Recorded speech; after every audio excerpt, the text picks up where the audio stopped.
Hi, guys. Hey, everybody. Hopefully, you can hear me and see me okay. Can somebody give me a thumbs up or just say yes or anything to let me know that you're picking me up, that I'm coming through? Excellent. Thank you, Lauren. Thank you, Sunshine. Thank you, Andrea. Thank you, Reverend Mark. Okay, guys. So, first off, let's see, what should I catch you up on first? Oh, first thing, just really quick. Something that occurred to me, we just came back from doing the retreat at Joshua Tree. And you know what? I'm not going to say that this absolutely was my last one, but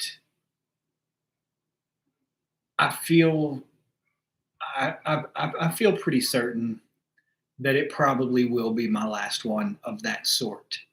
Like what I would like to do um, from here on out, I think, like in the future, is instead of doing retreats of that sort, where you spend several days in back to back to back classes and practices and whatnot, I would like to do something, I believe, very small with no more than like 8 to 10 people and do something much more intimate.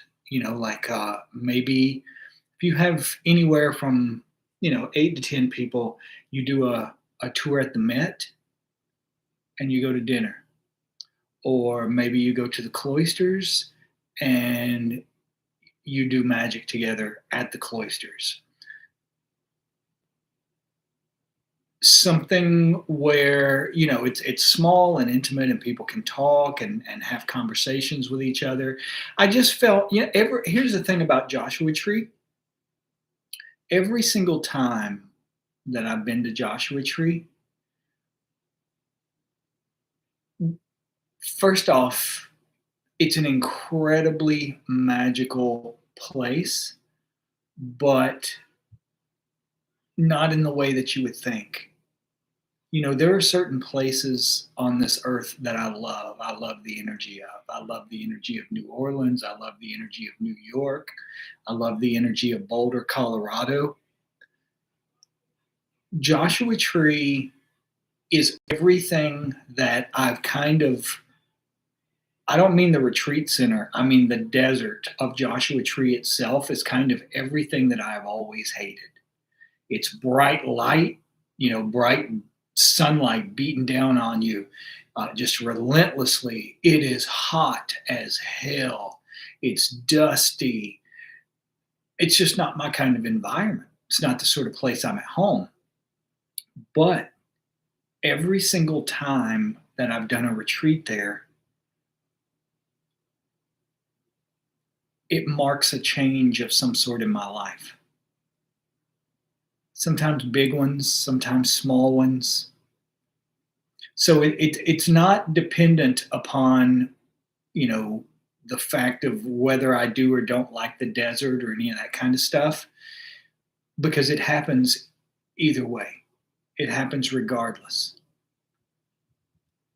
Every single time I go there, it's like, much like Boulder, Colorado, I have some sort of revelation or epiphany or something in that vein. And one of the things that I saw this time is just, this sounds like a silly little cliche thing, but one of the things I realized is it's time to let go of the past in a lot of ways. A lot of ways. I didn't even realize, I think, the full extent that I've been, carrying certain traumatic things around with me, like how intense that was and for how long it's been. Something about going to Joshua Tree this time, it just caused me to feel Mike P says forgiveness, and he's asking a question. Yeah, that's exactly what it was, Mike. It's what I came away that's a very apt word to use. When I'm talking about all this stuff like letting go of the past and going on into the future and releasing things that may have traumatized me or whatever it is, ultimately, what we're talking about is forgiveness. And whenever I came back, I just knew that I was supposed to put behind me uh, things that I've been holding on to that I shouldn't have been holding on to. One of those things, for example, was just people that, for whatever reason, don't like me. I'm not everyone's cup of tea. Um, and the reason I bring this up is because I wanted to tell y'all about something. It's kind of no secret on the internet that there was this other guy that teaches magic, and he is not a fan of mine at all. And I don't even understand how things went weird with this guy, to be honest, how they got so off track.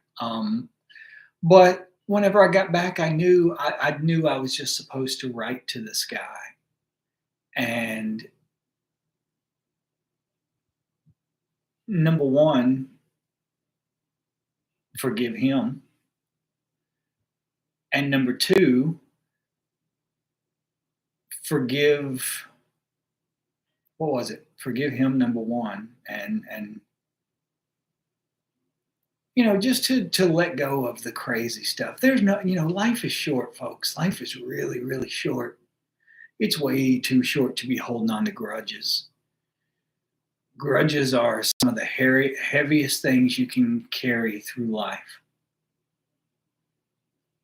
Oh, so I just contacted him, and I said, "Look, I know you don't like me. I'm under no illusions that I'm your favorite person or whatever, but I just wanted to say that I'm sorry for whatever I've done to you. If I've offended you, it was done out of ignorance, not malice, that sort of thing. Uh, just to the best of my ability, like dissipate this negative energy. Even when you're talking about the Lord's Prayer says, "Forgive us our trespasses as we forgive those who trespass against us."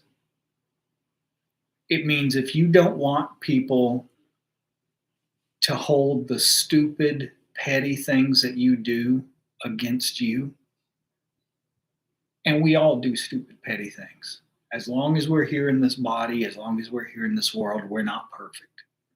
As long as we live in this world, all of us, whether we want to admit it or not, will do stupid, petty things at some point. So if you forgive other people's, then hopefully the rest of the world looks with kindness and forgiveness on you. But that's what the prayer says. It says, "Forgive us our trespasses as we forgive those who trespass against us." Meaning, we only get our trespasses forgiven if we forgive other people. If we hold the past against other people, then we get things held against us. So the reason I brought this up is just, like I said, I've been working on this magic course. I'm gonna, and this is gonna be, I'm gonna put everything I've got into doing this. This is going to be the magnum opus curriculum, is what this is, and I want it to exist in both textbook form as well as video course form.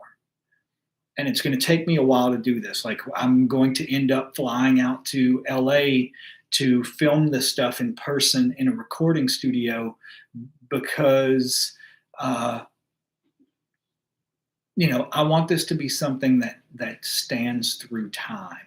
I don't want this just to be like a straight, like a Zoom call, or like y'all sitting here, watching me on a live stream. I want this to be, um, really great production value, really great graphics, all kinds of interactive things on it. Um, but it's going to take me a while to do it. I'm working with someone to do that now, to get that set up and fixed. But the reason I brought up the whole thing about forgiving other people, and the guy that really hated me, by the way, what I wanted to bring up was, we squashed the past, put it behind us, all of that. But he also has a course out now. If you're interested in taking something, if you're wanting to look at something, uh,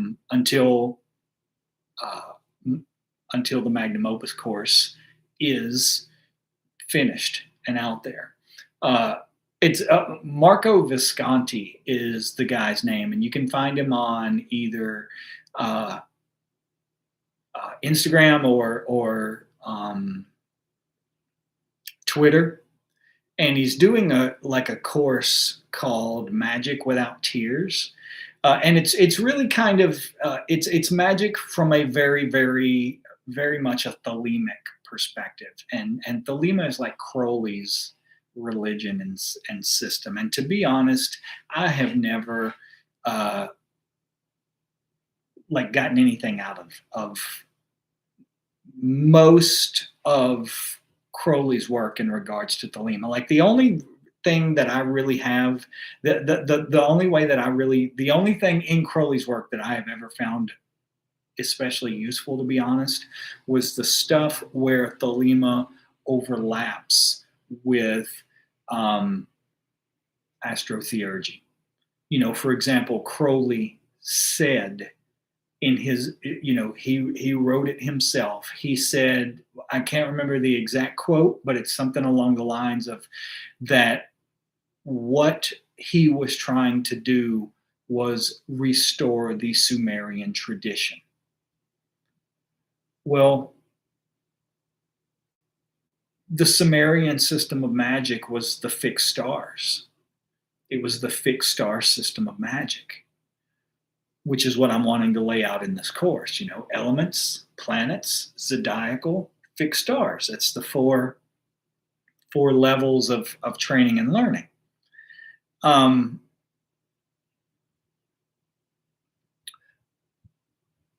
What was I talking about?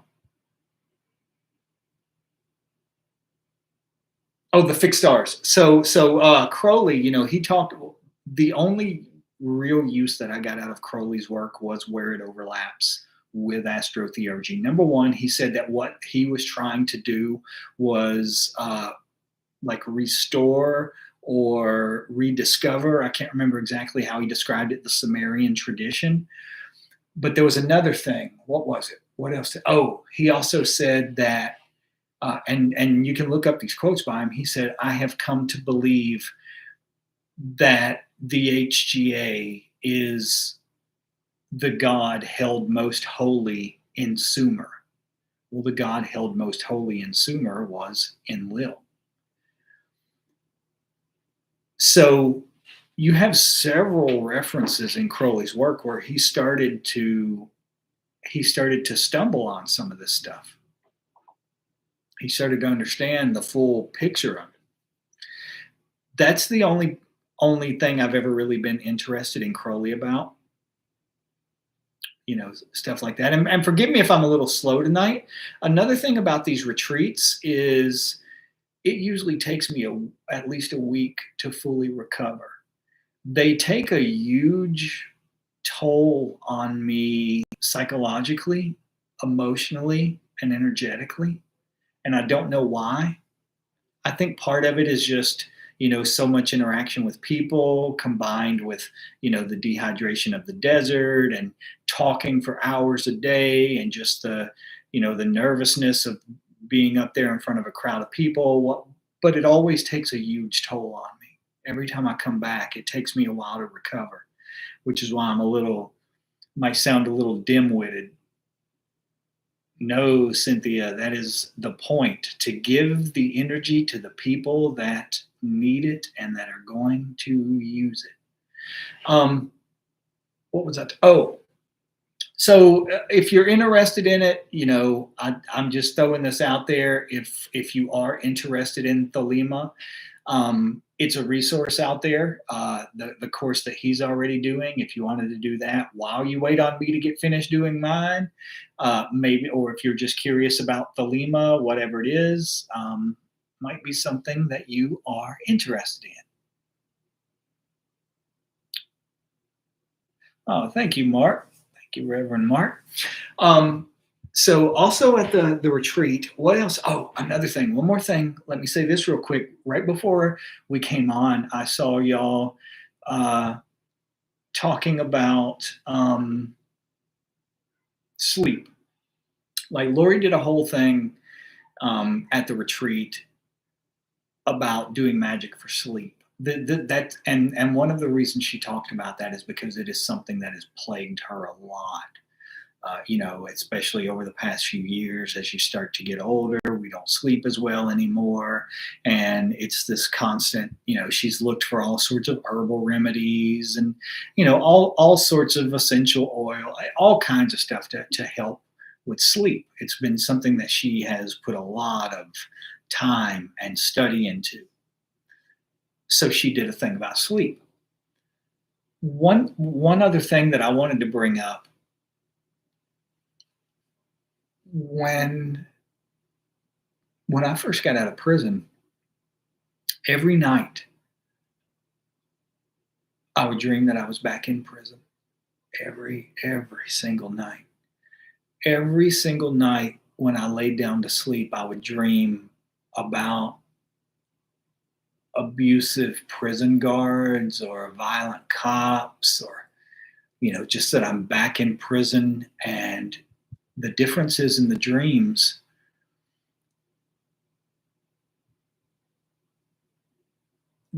there was no magic.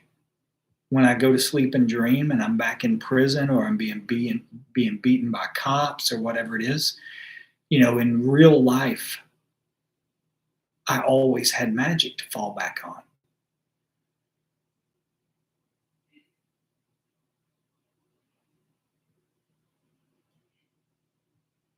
And in the dreams, there was even no magic. It's dreaming about being back in that situation is worse than actually being in that situation. Going to sleep was kind of nightmarish. So around the time that I was doing Sumerian work, if you remember last year at the retreat, I talked about doing the Sumerian version of the LBRP, where you're working with, the four major main ancient Sumerian gods instead of the four archangels. You had Anu before you, Enlil on your right hand, Enki on your left hand, Inanna behind you, Anshar above, Kishar below.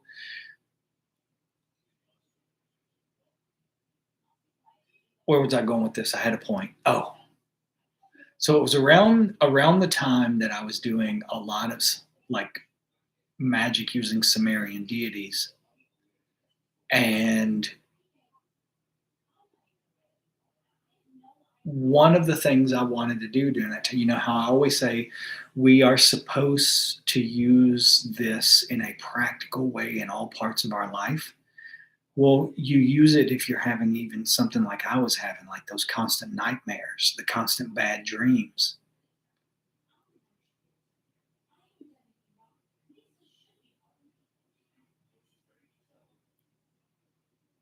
One of the things that I discovered was that in ancient Sumer, Enlil, this god Enlil, had an attendant, another much less powerful god, that in Sumerian artwork and iconography and engravings, this god was always symbolized as like a lamp those lamps like in the old Popeye cartoons, rub the lamp and the genie comes out.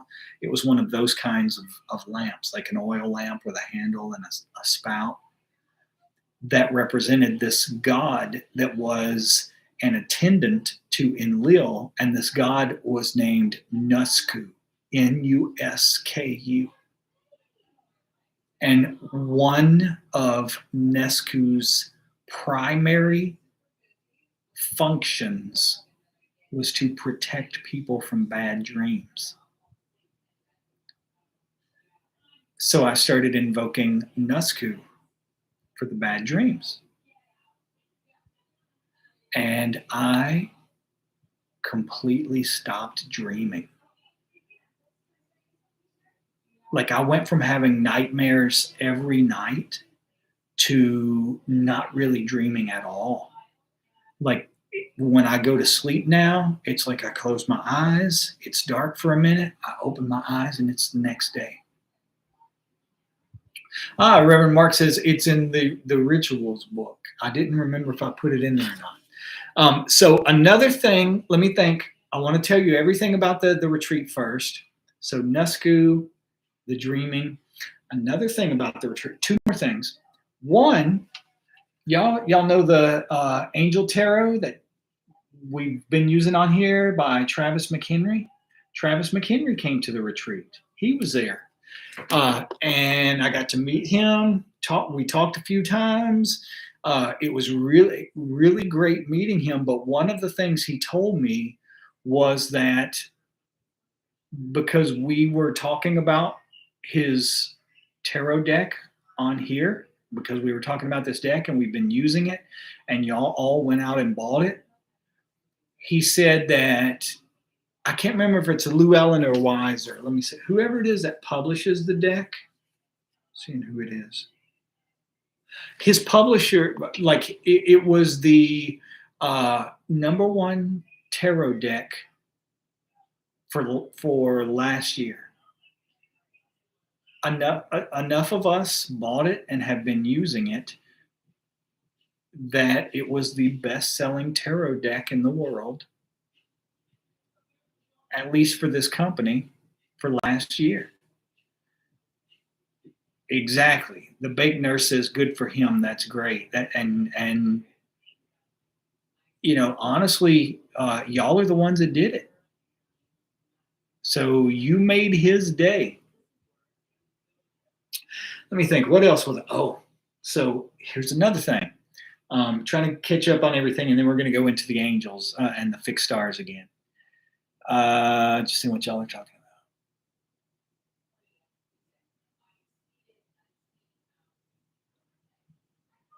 about. Mandy says we're good at clearing shelves. Okay, so one thing that happens at retreats is people always give you things. People give you presents, and they can be all over the map.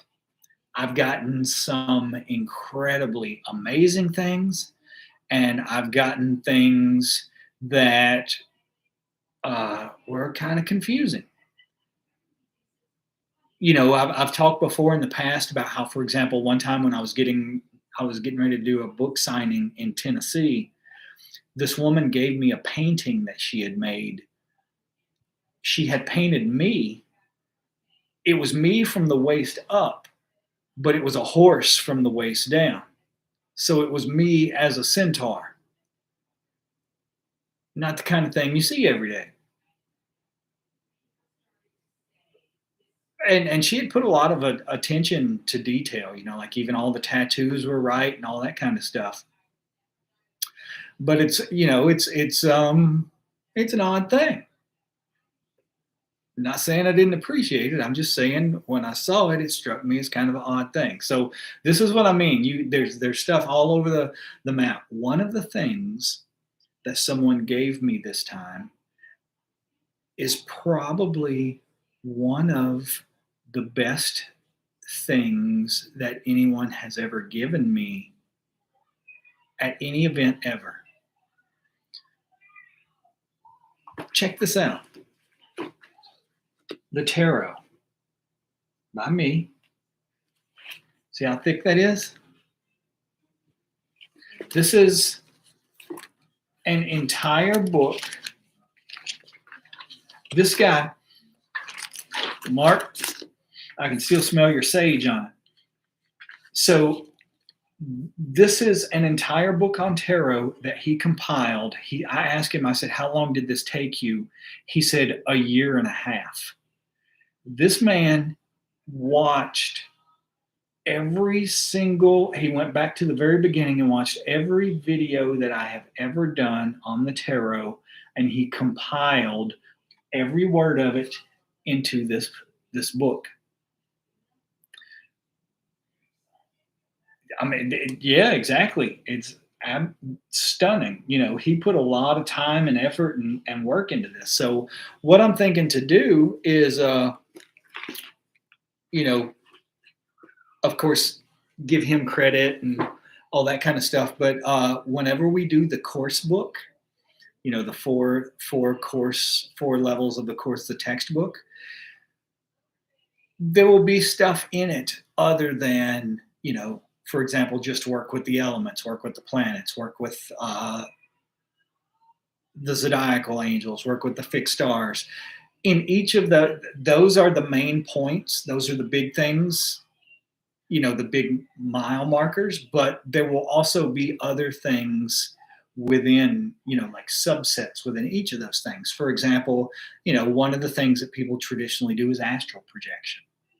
So astral projection does not neatly fit into any of those categories exactly, because astral projection is not planetary magic.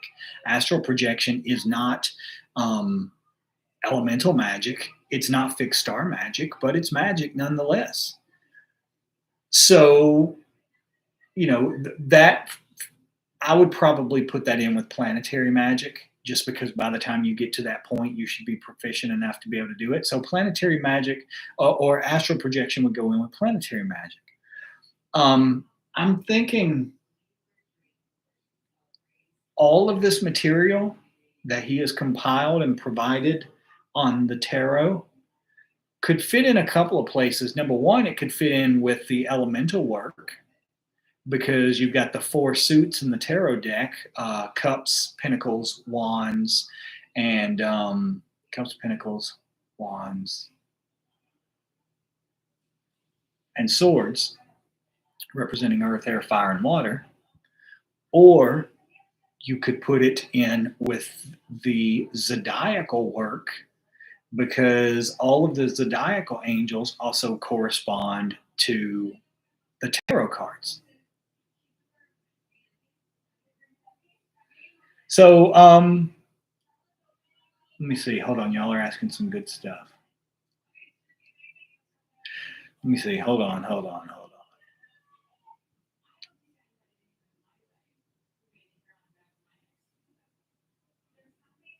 See what y'all are saying. One second.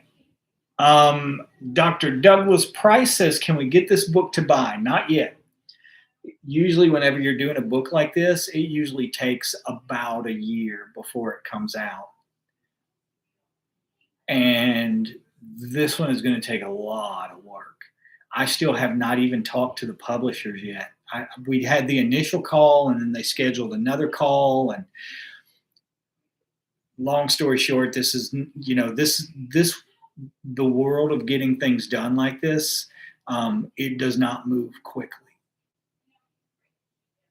What were we talking about? Oh, the book. Yeah. So another thing, Blue Dragon says, do you work with the Tree of Life very much? Honestly, not really that much. Because now, if I were going to invoke, something for a specific purpose like that, I would usually use a fixed star. Just because they're higher up, they're higher than planetary magic. They're higher than most of those energies on the tree. So for the most part, I would use fixed stars. I use Tree of Life every now and then, but for the most part, if I were to do something like that, I would use fixed stars. Let me see. Thank you, Gannicus. Gannicus says, you often say that you're not a tarot expert. However, your breakdown of the tarot is the most useful I've ever come across. The thing about the tarot, and one of the reasons that I say that, like about myself, that I'm not an expert, is because there's kind of two ways of reading tarot. One is people do it through intuition. People lay out cards and they'll get flashes of insight, and that's the reading. The other way is through the meaning of the images on the card itself, as well as the numbers and the planets that they're associated with and all that sort of thing, which is the way I do it. I don't have any skill whatsoever at any sort of intuitive tarot readings. Let me see. Hold on.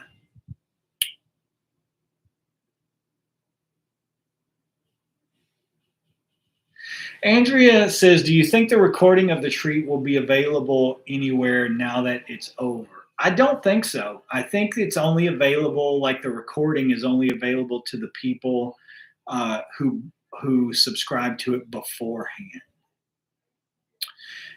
Okay, we're 30 minutes into this. We're 30 minutes deep, and I really do want to get started.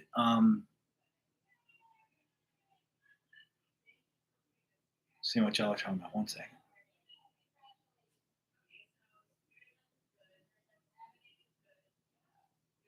So in Alisic says, I've recently become aware of the fact that some people use the deacons to work with both demons and angels, and I'm curious now: are the deacon spirits considered angels, demons, or both, all of the above? Even when there's a reason there's 72 angels of the Shem operation and 72 demons of the Goetia. It's because they're the same power. They're the same energy. They're just opposite ends of the spectrum.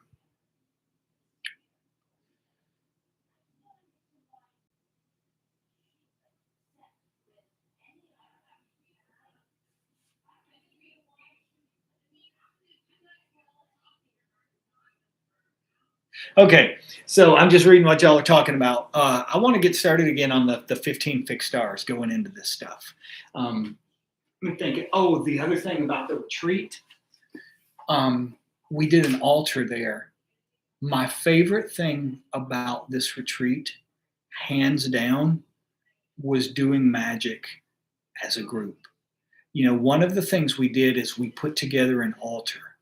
We put a table at the front of the room and told everyone to bring whatever it is that you want charged and put it on this table.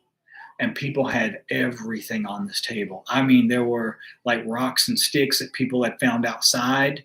There was a giant steel mace.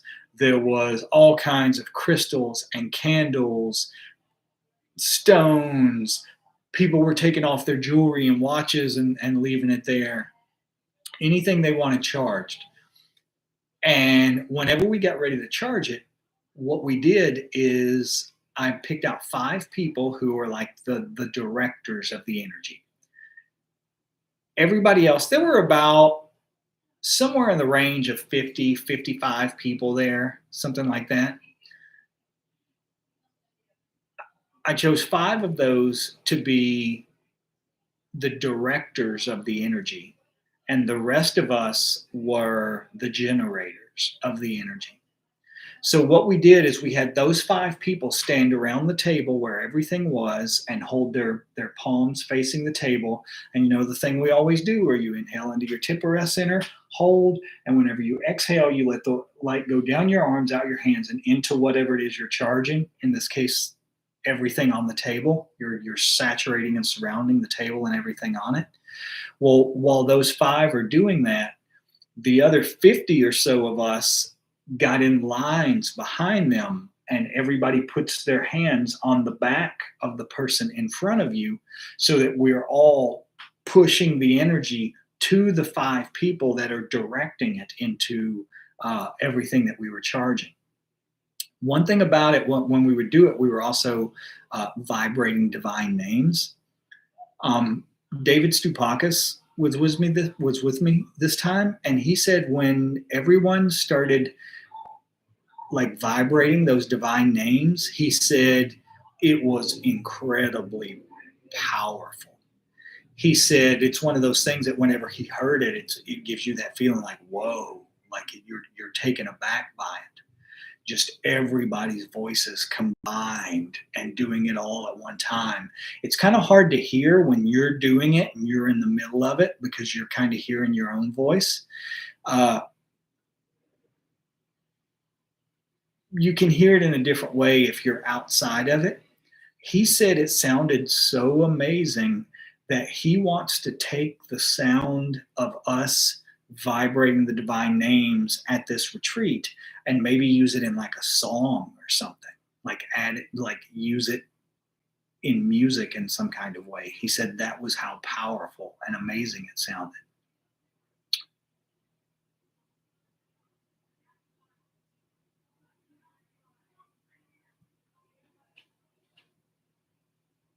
Okay, so we're going to get started back on fixed stars. And what we're going to do, let me see, I have something around here. So we're going to go through the 15. Remember, first we covered the 4 royal stars of ancient Persia. The thing about the ancient Persians, and this is what I mean about the Sumerian system of magic, the ancient Persians were the last civilization on the face of the earth to have access to the entire undiluted, unchanged Sumerian system of magic. You can tell this because they adopted everything from ancient Sumer. Like if you look at ancient Persian writing, even though the ancient Persians existed thousands of years after the Sumerians, you still see that they're writing in Sumerian cuneiform. They adopted their language, their magical language, this language that was, their language, much like the Hebrew language, is not like English, where, our letters don't mean anything. They're just like sticks, like A, and A is 3 sticks, but there's no symbolism behind it. Like, for example, when you're talking about, let's say runes for a minute, like the Nordic or Viking runes. These things weren't used just like an alphabet. They were very, very symbolic. So let's say, for example, see this one right here, that little one there. So this is one that represents prosperity, financial prosperity. Why does it represent that? Like, what do I mean about how it ties into that? Well, you see like the 2 little sticks that poke off the top of it? Those represent the horns of livestock, like oxen. You know how oxen have the big horns, or even reindeer have horns? Well, back in those days, most money, very few people had actual money. Like say, for example, like gold coins or any of that, because there was no paper money at all, first off. If somebody did have money, it was going to be in the form of precious metals like gold or silver. More often than not, the average common person didn't deal with money, they dealt with goods. So your money was your livestock. You could trade your ox, you could trade your cattle, you could trade whatever for whatever you wanted from someone else. So that's the symbolism behind that. When you see those little things, you know that this is a prosperity, bartering. That's it. Jen Nay says bartering. That's exactly it. That's the word I was looking for. So you see the little things coming off of it, you know that those are the horns of the livestock. So the symbol for prosperity and money in runes has very literal ties to the product that they used for prosperity, which was livestock back then. Same way with Sumerian cuneiform. For one of the things you'll see that they preserved all the way up until the ancient Persians like the cuneiform symbol that starts the name of the king, like the bricks that say, Nebuchadnezzar, king of Babylon, guardian of the temple. There were bricks with this engraved in them. The first symbol in Nebuchadnezzar's name is in Sumerian cuneiform. That's exactly right, Mandy. The Dingir. Exactly. Well, this symbol meant God, star, and someone who had completed the great work. So when you see that symbol, you know that this is someone who had mastered this system, that was an initiate of this system. So all of this stuff stayed intact, completely intact until ancient Persia. From there, it started to break down. So what was my point to this? From there, it started to break down. Ancient Persian, the names. Oh, so we started with in ancient Persia, they had the 4 royal stars that they used a lot, like the lesser banishing ritual of the pentagram or the lesser invoking ritual of the pentagram.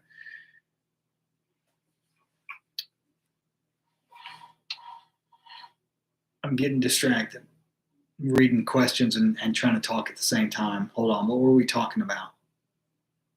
The Dingir, the names. Oh, Sumerian. Sumerian and keeping the system alive, all of that kind of stuff. So we started off with the ancient Persian of the 4 royal stars. From there, the next step is we're talking about the 15 Behenian fixed stars. And that's where we're going to pick up.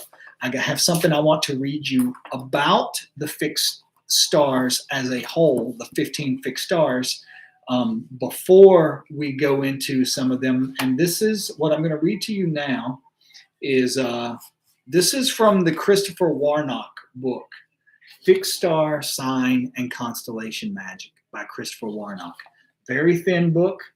You see this, there's not a lot of material in existence on the fixed stars, but I wanted to read this to you first.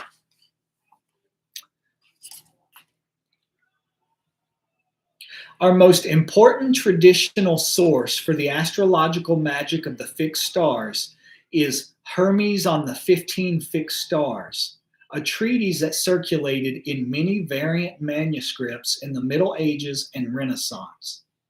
The eminent modern historian of magic, Lynn Thorndike, notes that these collections were sometimes attributed to Enoch as well as Hermes, and speculates that they include 15 stars because Ptolemy listed 15 first magnitude stars. The full title of this work is The Book of Hermes on the 15 Fixed Stars and 15 Herbs and 15 Stones and 15 Figures. It included the plants, minerals, and gems ruled by each fixed star, as well as the special sigil and image of each. Most importantly, Hermes on the 15 Fixed Stars explains the magical powers of each star, allowing the mage to choose an appropriate fixed star for the goal they wish to accomplish. Hermes on the 15 Fixed Stars includes some, but not all, of the brightest and most well-known fixed stars. My sense is that each star and each constellation has a spirit and can be invoked for various effects. But of the over 1,000 visible traditional stars, we have specific information like that provided in Hermes on the 15 Fixed Stars for only a few. Without this information, we don't know what effect the star or constellation will have, nor do we know how to invoke it. So what he's saying is these 15 stars, the 15 Behenian fixed stars, that we're working with for the most part when we're working with fixed stars in magic. Number one, pretty much everything that we know about them today that still exist in the world comes from one source. And this is the source that Cornelius Agrippa quoted. It's a book called Hermes on the 15 Fixed Stars. I do not know if this book is if Hermes on the 15 Fixed Stars is available like widely. If you can get it on Amazon or any of that sort of stuff, I should probably look that up and get a copy of it if it's possible. But when we're talking about Christopher Warnock, as well as we're also going to be reading from this book, the I don't want to mangle his name. What's his name? Is it James Peterson? James Simpson. Yeah, the James Simpson book. The Book of Stars is what his is called. Let's see. Cynthia says, would it be in the Corpus Hermetica? I'm not, I do not know.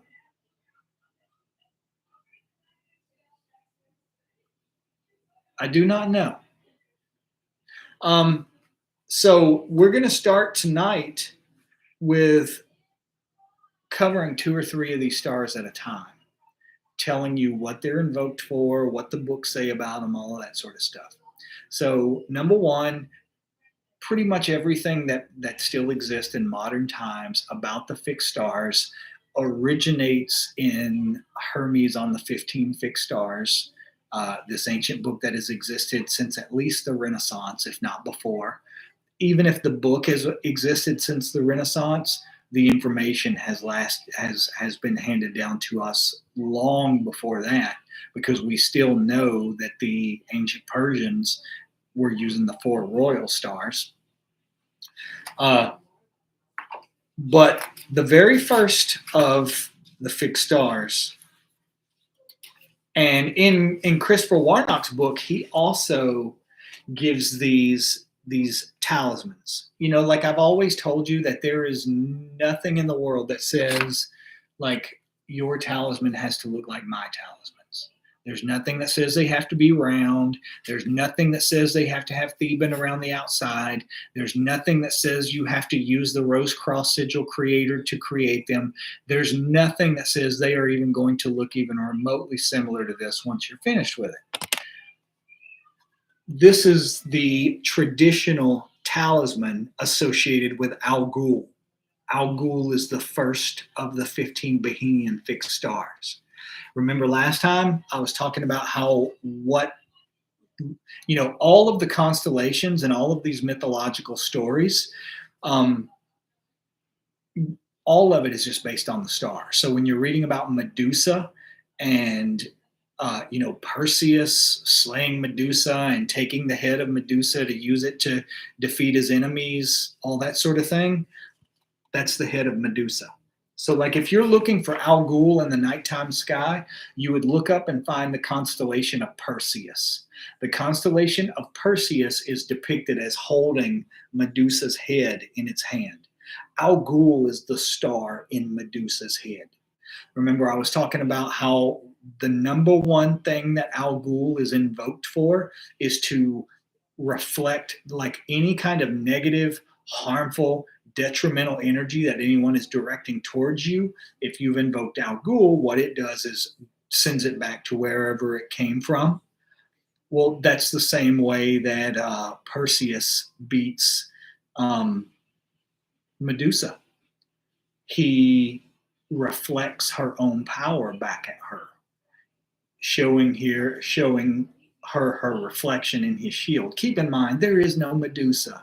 There is no Perseus. These are just constellations. That's all they are. We are just anthropomorphizing them. That is it. But Al Ghul, this is the first one we're going to read. And he gives you also the little sigils you can draw. These are other sigils for Al Ghul. And excuse my fingernails. They have tiny bits and pieces of black polish, but they look terrible. Ignore those. Those are the sigils for Al Ghul, which you could also choose to draw if you're not artistic enough to do this. I'm not.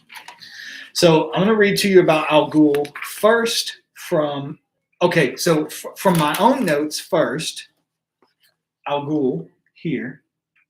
So the two planets, remember, but the name, the word Behenian, the reason they're called the 15 Behenian fixed stars. Behenian is an Arabian word that means root. The reason they were called the 15 root stars is because these stars are the root of the planetary powers. When you're invoking a planet, that planet gets its power from the fixed stars. For example, two of the planets, like different fixed stars, contribute some of their energy to the makeup of different planets. But the energy, the planets that derive energy from Al Ghul are Saturn and Jupiter. So think about this for a second. Saturn is binding, banishing, destroying, limiting. Jupiter is growth, expansion, explosive development. So you are adding the explosive growth of Jupiter to the energy of Saturn. This is why Al Ghul would be so much more powerful than Saturn. It's because it's like Saturn and Jupiter combined. It belongs to the constant Al Ghul. The constellation that's associated with Al Ghul, the 12 constellations of the year, is Taurus. This is important for when you're trying to invoke these things, but that comes later down the road. The color associated with Al Ghul in my notes is indigo. Here's the other thing about this stuff. You will find places where the information on this stuff is not the same, where different people may give you different angels associated with each one. Different people may give you different colors associated with each one. What you want to do to the best of your ability, since all of this information comes from the 15 Hermes on the 15 fixed stars, or later from Cornelius Agrippa's book, the 3 books of occult philosophy, you want to stick as much as you possibly can to those correspondences. Those are the ones that are tried and true. What else was it? There was something about that. The correspondences. Let me read you from Christopher Warnock's book first, what he says about Al Ghul. So the Bodleian manuscript says that Al Ghul's stone is the diamond, and its plant is black hellebore. Agrippa lists the diamond, black hellebore, and adds mugwort. The Bodleian manuscript says of Al Ghul, hellebore juice with an equal amount of wormwood placed under a diamond, etc., brings hatred and courage, preserves the members of the body, and grants vengeance over anyone you wish. Agrippa says that the image of an Al Ghul talisman is the head of a man with a bloody neck. Regarding its effect, he states, they report that it bestoweth good success to petitions, and maketh him who carrieth it bold and magnanimous, and preserveth the members of the body sound. Also, it helpeth against witchcraft, and reflecteth evil endeavors and wicked incantations upon our adversaries. Al Ghul is the second brightest star of the constellation Perseus, and is thus sometimes referred to as Beta Persei. The name Al Ghul, says Richard Hinckley Allen, comes from the Arabic Ras Al Ghul, which literally means the mischief maker. In traditional predictive sources on the fixed stars, Al Ghul has a fierce reputation. However, that malefic energy is turned outward in an Al Ghul talisman. Al Ghul talismans are our most popular and most powerful spiritual protection talismans. And what he means by that is he actually makes these. Christopher Warnock if you're interested in talismans he makes, courses he's giving, getting readings by him, birth charts, whatever it is, look up Renaissance Astrology. That's his website, Renaissance Astrology. What was it? I was just going to tell you about that. What is it?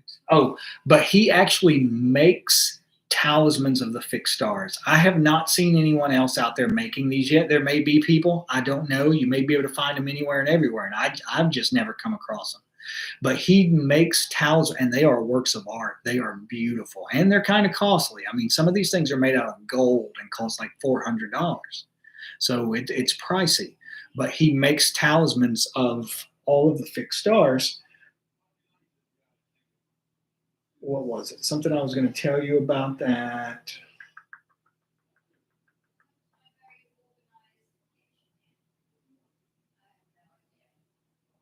I can't remember, but I'm going to read a little more to you. Let's see. Um,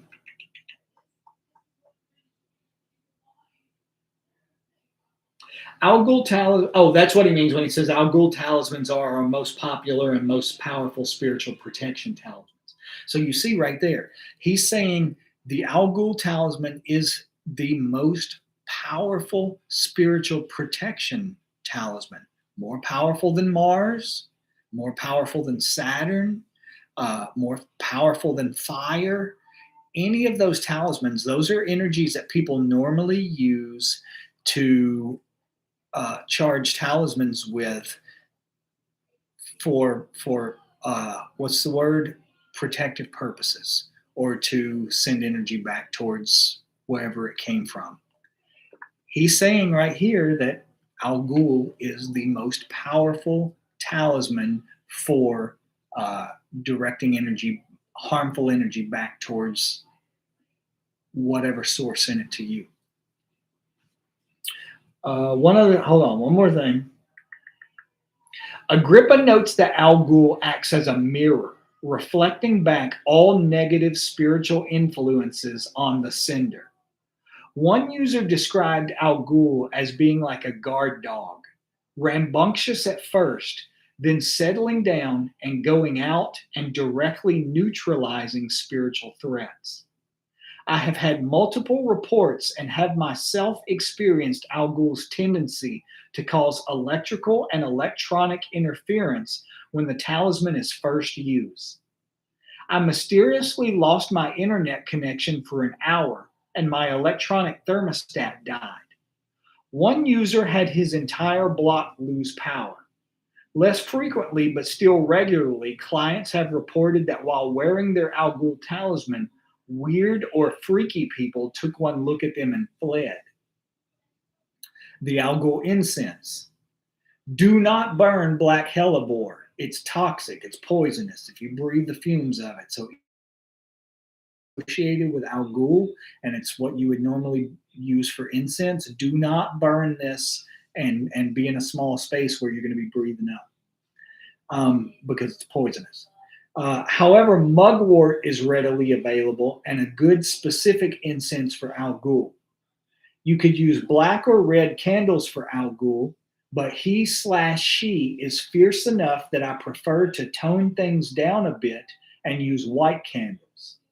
Al Ghul is fine if you are respectful, but do make particular effort with Al Ghul to get the timing right and to treat the talisman, candle, image, etc., altar, etc., with respect. So somebody just asked a minute ago, I can't remember who it was asking, could it potentially be harmful or hurtful in some way to invoke Al Ghul? Number one piece of advice, he says, do it with great respect. Don't do it like lightheartedly, or you want to do this with as much reverence as you can possibly put into it. Do that and you're going to be fine. Respect it and it'll respect you. There's absolutely nothing to worry about whatsoever as long as you're doing like he says and doing it with respect. Oh, that's a good question, Coyote or Coyote or Coyote. I'm sorry, I did not know how to pronounce it. I hope I'm not mangling it. But Coyote says, can it be done wrong with bad conjunctions? That's a really good question, and the answer is yes and no. He's saying part of respecting the energy is like making sure you get the timing down right. Figure and this is something that I have never been good at. This is something that I never have used.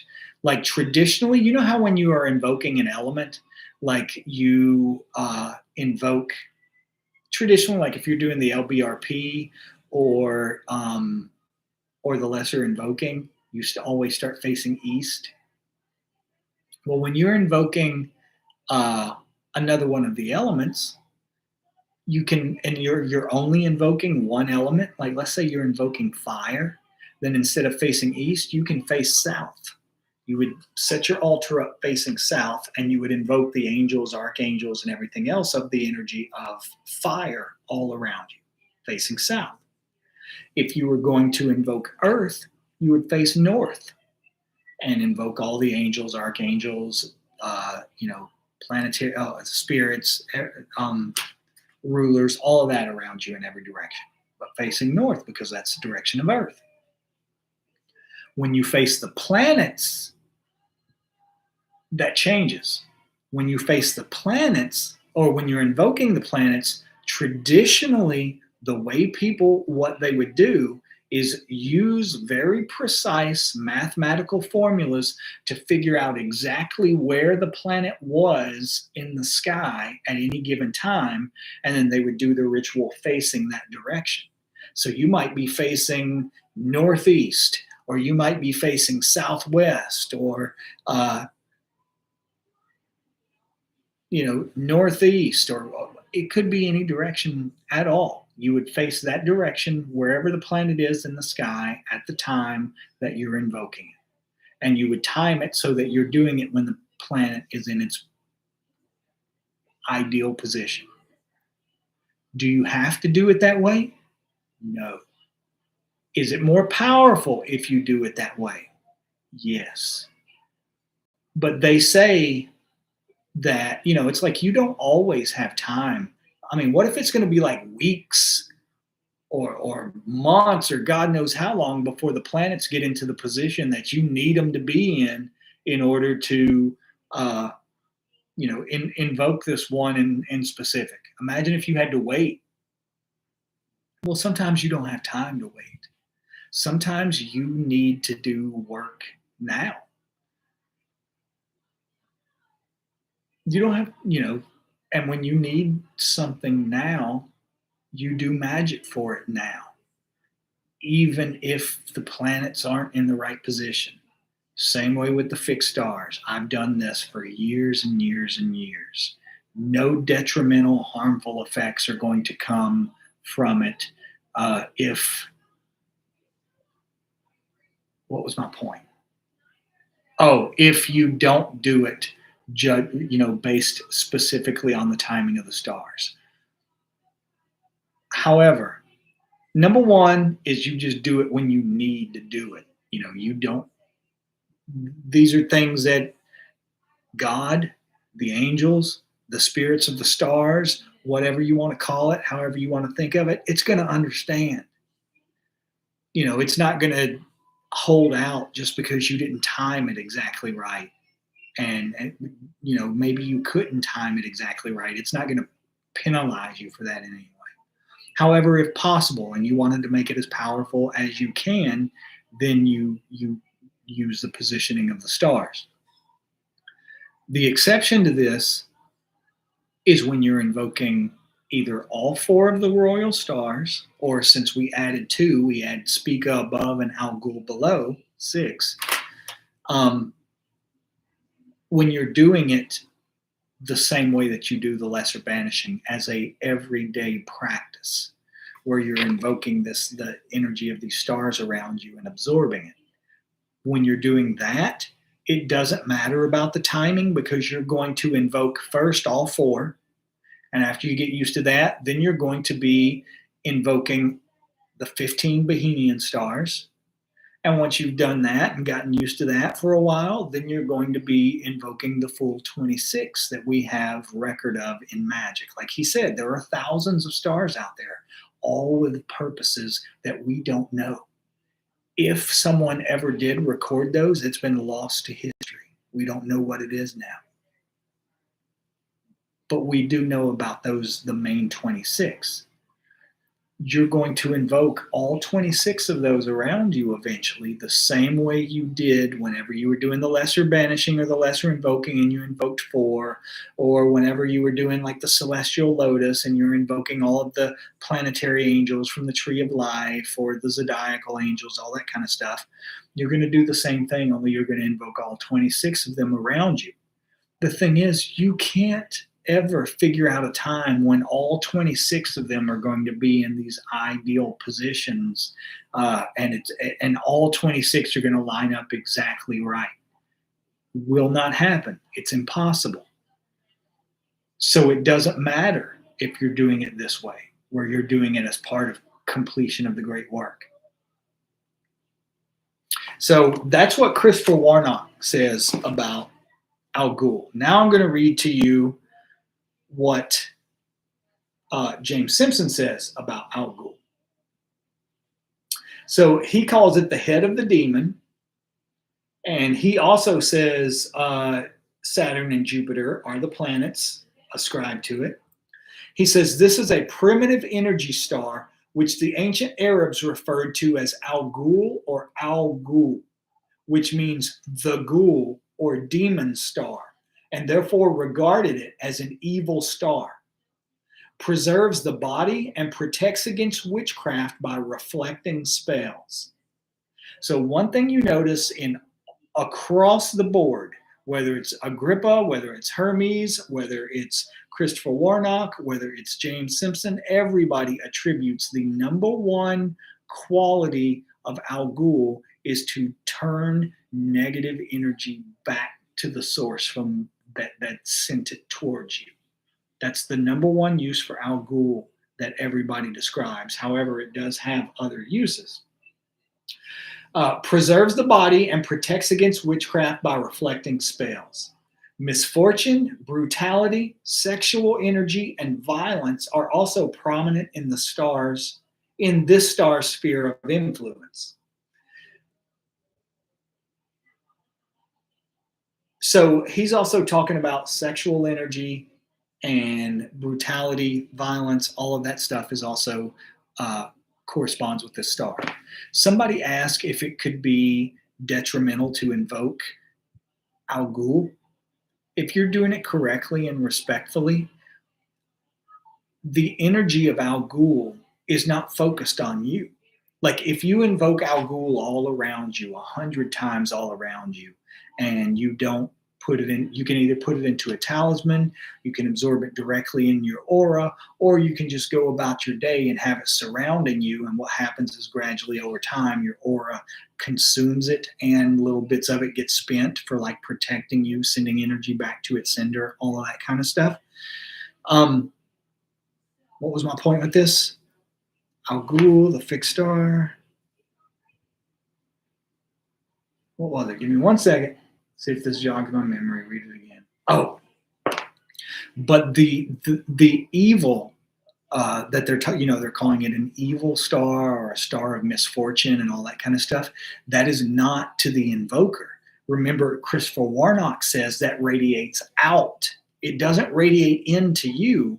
When you surround yourself with the energy of Al Ghul, the energy of Al Ghul radiates out. Just like if you put it into a talisman, it's radiating out. It's not going to harm you in any way. Oh, so Hayden Williams says, is there a specific angel that would correspond to Al Ghul? Several, but we don't want to use those. Angels are great up until, and I've posted it on here before actually. If you want to look back through the post on here, it was not too terribly long ago when I posted the chart that has the 15 stars and the 15 angels of the fixed stars on them. But all of these different sources list different angels for each star. It's because it's just somebody's system. Somebody assigned these angels to it. All an angel is the anthropomorphification of the energy of the star itself. So, for example, for Al Ghul, let me see who they give. Let me see who Christopher Warnock gives. So, Christopher Warnock does not invoke the star for Al Ghul. Like, he gives an invocation for Al Ghul, and keep in mind, when you invoke Al Ghul, or anything else, you do not have to use the exact words that I'm about to say, or that I say, or that anyone else says. What matters is that your petition be heartfelt and sincere, and that you have intent behind it. Heartfelt, sincere, have intent behind it. There's no point in memorizing long, lengthy incantations, or whatever you want to call them. But Christopher Warnock, what he says: O Al Ghul, hail unto you, Beta Persei. O Raz Al Ghul, fearsome, powerful star. I ask that you grant me personal protection, or protect these people and this space from incantations and all attack, and reflect all attacks back upon the attackers. So if you'll notice in that little invocation he gave, he was not invoking an angel. He's invoking the star itself, the energy of the star itself. All of these angel names for all of these stars are just names that some person stuck on them, assigned to them. Let me see. So the chart that I put up a while back. Let me see. So on the chart that I put up a while back, the angel associated with Al Ghul is Astaniel, Astaniel.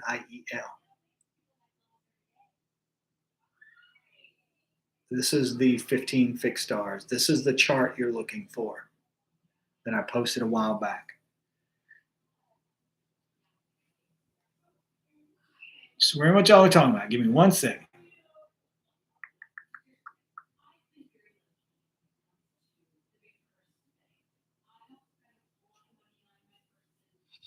Just reading what y'all are saying. Give me 1 second.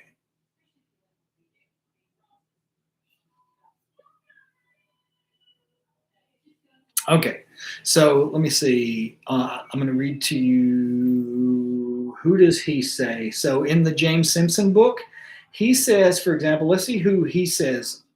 So he says the archangels over Al Ghul are Sachiel and Cassiel, which are the archangels of Jupiter and Saturn. I don't agree with that by any stretch of the imagination. If I were going to use an angel, I would use Astaniel.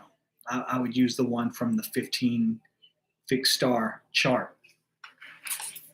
Let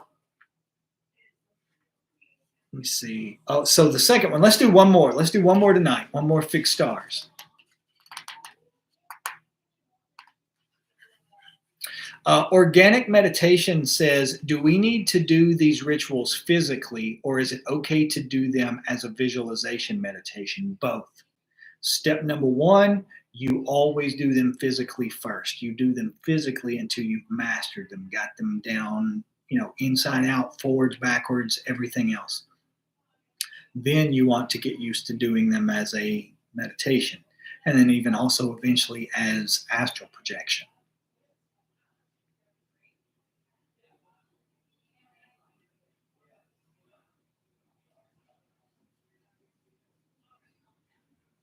You know what? Tough as Nails says, always heard Al Ghul was associated with alcohol. I've never heard those two things linked, but the fact that you said that makes me see that because the word alcohol comes from the same root word as Al Ghul. Alcohol, Al Ghul, they come from the same root word.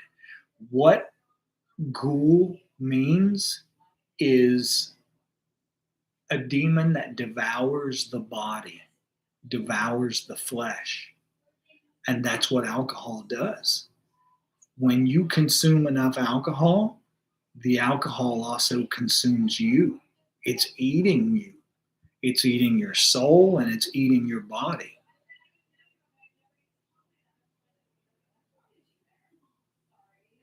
See what y'all are talking about. So let's do one more star tonight. So the second one after Al Ghul, the second of the 15 fixed stars is the Pleiades. How do you say it? Pleiades. You know what I'm talking about. So the Pleiades are the two planets, classical planets that they give energy to, and I say they because the Pleiades are actually 7 stars. It's a series of 7 of them. They call them the 7 sisters. But the planets are the Moon and Mars. The color that I use is indigo. That's the color associated with it. But let's see, the Pleiades, according to Christopher Warnock, what he says is the Bodleian manuscript says the stone of the Pleiades is rock crystal and the plant is fennel. Agrippa lists crystal and the stone diodocus amongst plants. The metal he gives for the Pleiades was quicksilver. Don't mess with quicksilver. Quicksilver was an old-fashioned name for mercury. You know the old thermometers that they used to put under your tongue that had mercury in them, and how if you bust one of those, if you break them, the mercury inside is horrendously poisonous. Well, back in these days, they didn't understand that. They used to handle mercury with their bare hands, and it can drive you insane. Do not, even though they're saying mercury or what they're calling quicksilver is the silver associated with this, don't touch it, don't mess with it, any of that. Let me see. I think he gives something else. The Bodleian manuscript says of the Pleiades, the moon conjunct the Pleiades rising or at mid-heaven preserves the eyesight, summons demons and the spirits of the dead, calls the wind, and reveals secrets and things that are lost. Agrippa says the image and effects of a Pleiades talisman are a little virgin or the figure of a lamp. It's reported to increase the light of the eyes, to assemble spirits, to raise winds, to reveal secret and hidden things. The fixed star cluster of the Pleiades, the 7 sisters, is found in the shoulder of the constellation Taurus. The Pleiades are another example of fixed stars that are considered malefic in predictive astrology, but are definitely positive in astrological magic. That's what I mean. Like when I was talking about Al Ghul a while ago, and someone was asking about can it be, detrimental to invoke it. All of the material that you're hearing that talks about some of these stars being malefic, baneful, or harmful in some way, it's like he says they're considered malefic in predictive astrology, not in astrological magic. What that means is that if you have these stars at detrimental points in your birth chart, that it can bring detrimental effects into your life. Not invoking it. Remember, always invoking it, the energy is directed outwards. Uh, the Pleiades are another example of fixed stars that are considered malefic in predictive astrology, but are definitely positive in astrological magic. These are the fixed star talismans that I recommend for anyone interested in improving their magical skills or the power of their invocations. They are also useful for discovering esoteric knowledge. Working with this talisman, I suddenly found an ancient invocation of the Pleiades in the Greek magical papyri, as well as the sigils of the 36 faces/deacons. Frankincense is the appropriate incense for the Pleiades. White is an appropriate color for their candles. Since there are 7 stars in the cluster, 7 candles would be best. And the invocation he gives is the one, once again, that he finds in the Greek magical papyri, which I would highly recommend at some point you want to get a copy of and read that too. But here's the invocation he gives that comes from that. And this is another angel entirely. Remember, we're going to get off here in 1 second, but remember a while ago when I was talking about different sources giving different angels? So let's see. In this one, I just showed you the 15 fixed stars. So in the chart that I use, that I was given, the angel of the Pleiades is Asgasal. Asgasal is the angel name. Christopher Warnock, gives one called Zizabio. Zizaubio. Let me show you if you can see it. Y'all see that?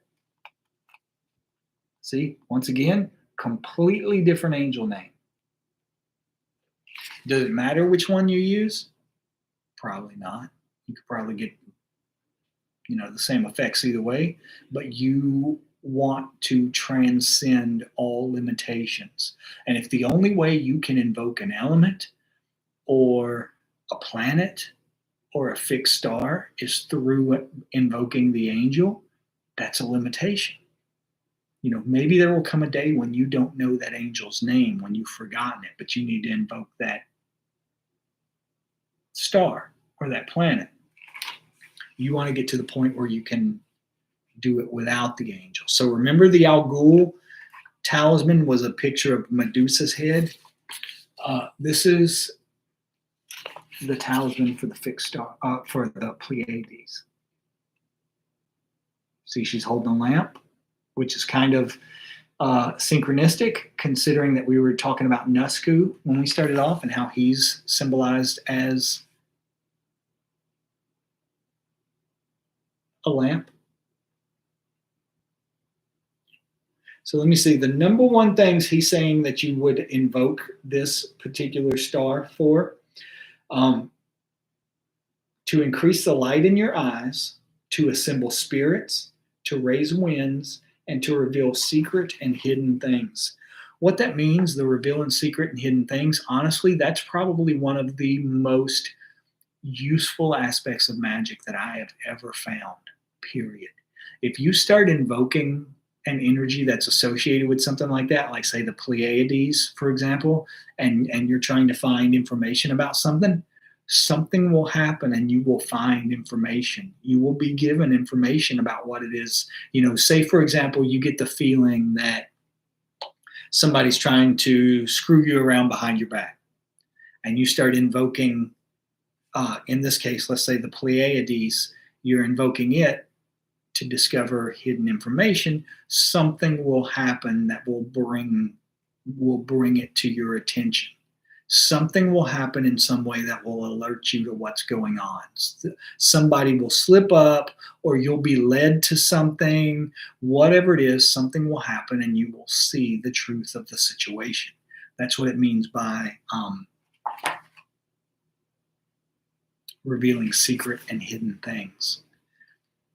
Honestly, it is. That's as you know. That doesn't sound amazing. It doesn't sound fascinating. It's not about getting money or power or favor or any of those sort of things. It seems like a small, simple little thing.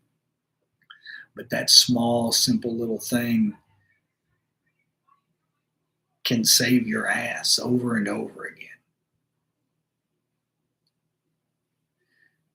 That's true too. Angie says, just want to warn people that sometimes ignorance can be bliss. So be careful with that one. That's 100% true. Once you know something, you can never unknow it. Once you know something, once you gain information about something, you're changed forever. And you can't ever go back to what you were before. So that's completely and absolutely true. So I'm going to read you now what James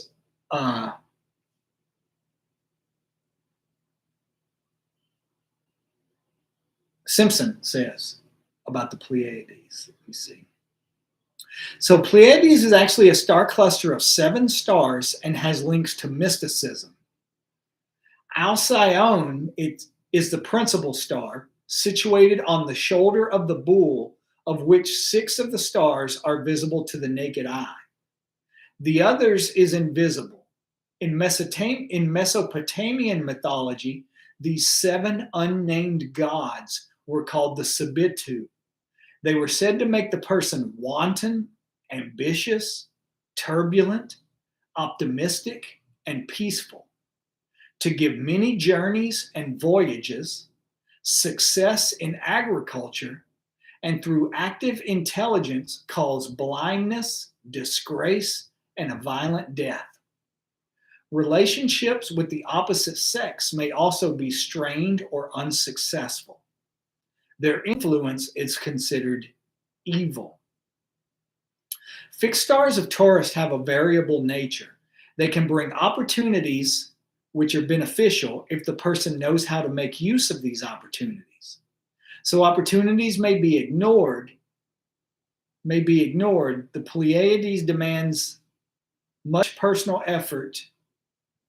It's not edited very well. Sorry, that it doesn't make a lot of sense. Demands much personal effort in order that the chances they bring will bear fruit. So what it means, what he's trying to say is they will bring you opportunity. If you make a talisman of the Pleiades, you can make one so that new opportunities come your way.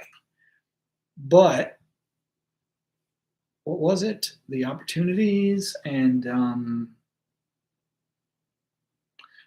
but it's not something that's going to happen without you putting a lot of effort into it. It will present to you opportunities, but it is not guaranteed that you will succeed at those opportunities. Whether you fail or succeed will depend entirely on you. Let me see, one second.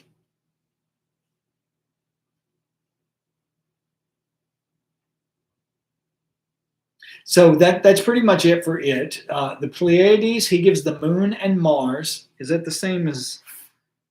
Yep, moon and Mars. So everybody's in agreement on that. The Pleiades are a combination of the energy of the moon and Mars. And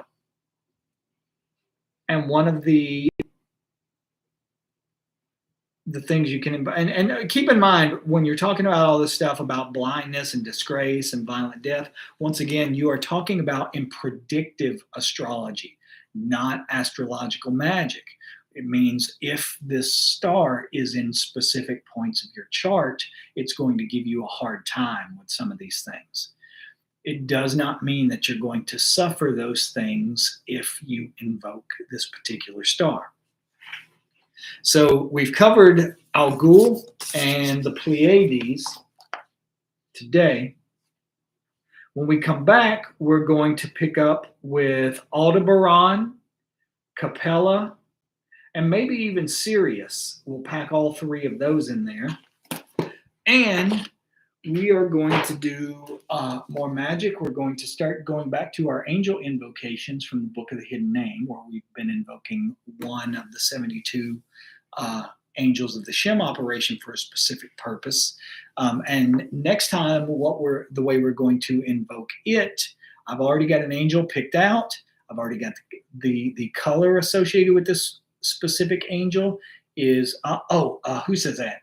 Coyote says, is the James Simpson book available in paperback? I don't think so. I think it's only available as a PDF, if I'm not mistaken. So like